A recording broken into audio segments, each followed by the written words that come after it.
Have you ever been jealous? Let me tell you about our friend Daniel. This part of Daniel's story happens when he's a fairly old man. He has grown up since he was a teenager in a foreign land. He was kidnapped as a teenager. He was taken to Babylon. His hometown, Jerusalem, the city of God, had been destroyed. And yet Daniel kept the faith even as he was trained to be a leader in Babylon.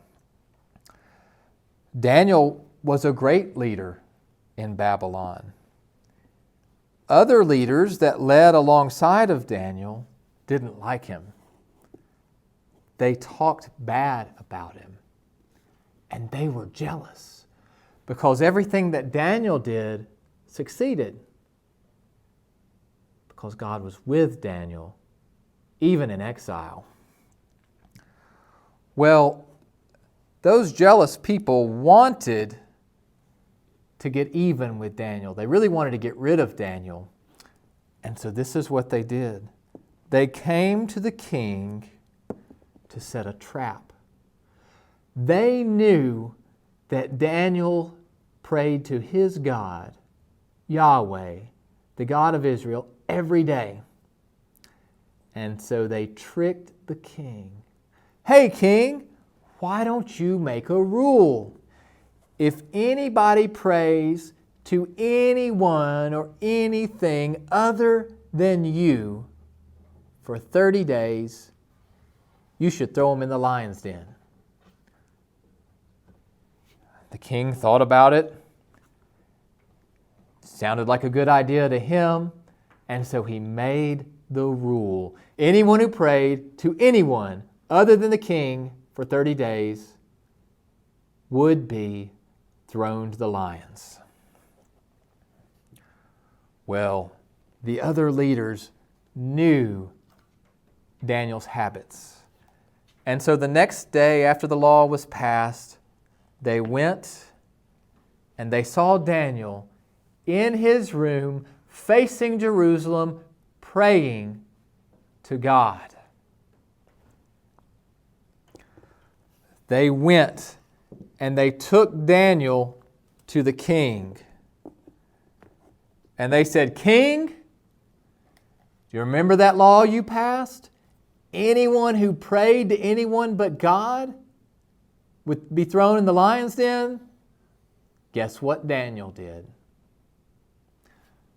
I wonder if a law like this was passed today, would our habits get us in trouble? Do we have habits that help us stay close to God, like Daniel did? I wonder about that.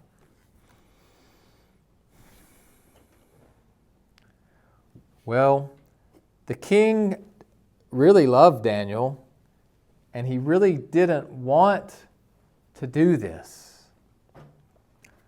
But he had made a law, and they stuck to it. Daniel was put into the lion's den, and the hole was covered up, and Daniel spent the whole night in the lion's den. Everyone left, went to their homes, and tried to sleep. That poor king, he couldn't sleep that night because he knew that he had put a good man in the lion's den.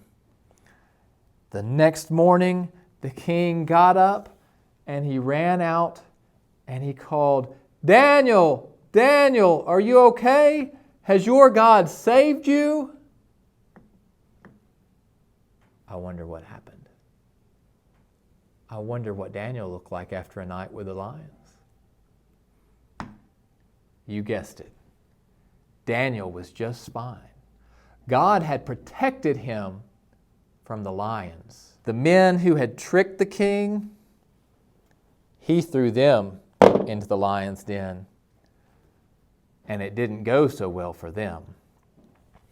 And then the king told everybody, "Everyone in the land shall worship Daniel's God.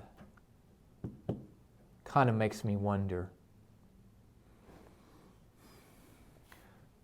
will others worship God because of my faith?